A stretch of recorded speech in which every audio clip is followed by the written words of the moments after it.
বন্ধু বান্ধৱীসকল সকলোলৈকে ভোগালী বিহুৰ বহুতো শুভকামনা আৰু মৰম যাচিলোঁ। আজি উৰুকাৰ সাঁজটো কোনে কেনেদৰে পালন কৰিছে জনাবচোন কমেণ্ট বক্সত।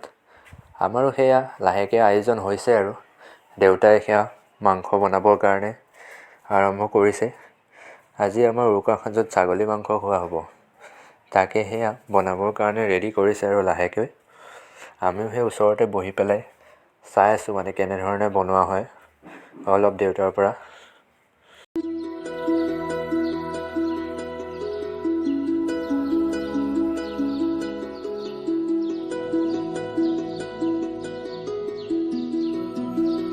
আজি মানে আমাৰ ছাগলী মাংসটো সেয়া দৈ দি বনাইছে, তাকে সেয়া চাই আছোঁ মই ওচৰত বহি পেলাই শিকি আছোঁ কেনেধৰণে বনোৱা হয় দেউতাৰ পৰা।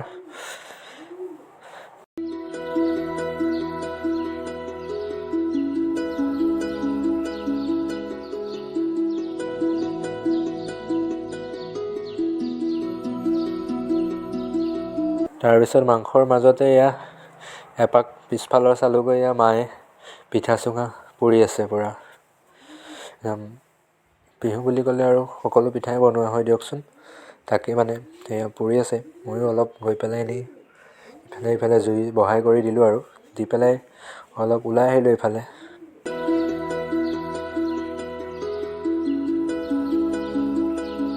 ঠাণ্ডা লাগিছিলে কাৰণে অলপ জুই ফুৱাই ল'লোঁ।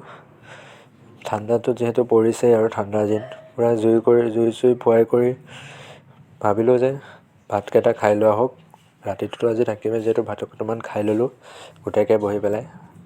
সেই মই কৈছিলোঁ আজি বেছি আইটেম কৰা নাই আৰু মাংস বনাইছে, ভাত আৰু দালি, সেনেকৈ মানে আজি সাঁজটো চলিল আৰু ৰাতিৰ সাঁজটো। তাৰপিছত আৰু খাই বৈ লৈ পেলাই আকৌ জুইৰ ওচৰত বহিলোঁ অলপ টাইম। বহি থাকোঁতে মাজতে দেখিলোঁ মায়ে কিবা কৰি আছে বিহু ঘৰৰ ভিতৰত, ব'লকচোন চাওঁ কি কৰি আছে। তাকে ভিতৰলৈ সোমাই গৈ দেখিলোঁ এয়া একদম পিঠা বনোৱাত ব্যস্ত পূৰা তেল পিঠা বনাই আছে এয়া। এনেকৈ বহি কৰি আমনি লাগিছে আৰু কিমান জুই ফুৱাই থাকিব। আৰু অলপ মানে মাংস আনি থোৱা আছিলে ৰাতিকৈ খাম বুলি, ভাইটিয়ে অলপ পুৰিলে, পুৰি পেলাই খালোঁ। সেইখিনি ভিডিঅ' কৰা নহ'ল বাৰুতে।